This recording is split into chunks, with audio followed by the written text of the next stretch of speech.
आपको मालूम है भारत के कपड़े की कहानी? यहां पे ढाका की मलमल बनती थी। मलमल नाम सुना है? मलमल एक खास तरह का कपड़ा होता है। ढाका एक शहर था इस देश में, जो बांग्लादेश का अभी हिस्सा हो गया, पहले वो भारत में था। तो ढाका की मलमल बनती थी और 15 मीटर लंबा मलमल के कपड़े का थान तह करते जाओ करते जाओ करते जाओ तो माचिस की एक डिब्बी में आ जाता था।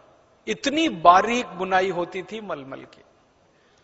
ढाका में मलमल बनती थी, सूरत में मलमल बनती थी, मालवा में मलमल बनती थी। आप में से कुछ कार्यकर्ता आए हैं मध्य प्रदेश से? मध्य प्रदेश में एक इलाका जिसको मालवा कहते हैं, इंदौर है, उज्जैन है, रतलाम है, तो मालवा में जबरदस्त किस्म का कपड़ा बनता था। भारत में ऐसे 350 से ज्यादा बड़े शहर थे जहां कपड़ा बनाने के बड़े बड़े केंद्र चलते थे। बहुत अच्छी क्वालिटी का कपड़ा बनता था। दुनिया में कोई इतना अच्छा कपड़ा बना नहीं पाता था जो भारत में बनता था। आप पूछेंगे भारत के कपड़े में ऐसी क्या खासियत थी?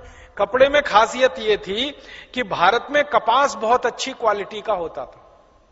कपड़ा बनता है कपास से। कपास हिंदुस्तान में सभी राज्यों में होता है, उत्तर, दक्षिण, पूरब, पश्चिम, एक भी राज्य ऐसा नहीं भारत में जहां कपास नहीं होता। तो अच्छी क्वालिटी का कपास पैदा होगा तो अच्छा कपड़ा बनेगा। तो बहुत अच्छा कपड़ा भारत में बनता था और वो कपड़ा दुनिया के सब देशों में बिकने के लिए जाता था। उसको बेचने के लिए पानी के जहाज लगते थे, उस समय हवाई जहाज नहीं चलते थे, तो सारे पानी के जहाज सूरत से कपड़ा भरकर विदेशों में जाया करते थे और उधर से सोना लेके आया करते थे। आपको इतिहास की ये जानकारी दूं तो आपको गर्व होगा। भारत का कपड़ा जब पेरिस में बिकता था, लंदन में बिकता था, न्यूयॉर्क में बिकता था, वॉशिंगटन में बिकता था, अमेरिका के, कनाडा के आसपास के, यूरोप के देशों में बिकता था, तो तराजू में रखा जाता था भारत का कपड़ा। तो जितने वजन का भारत का कपड़ा होता था उतने ही वजन का सोना हमें मिलता था।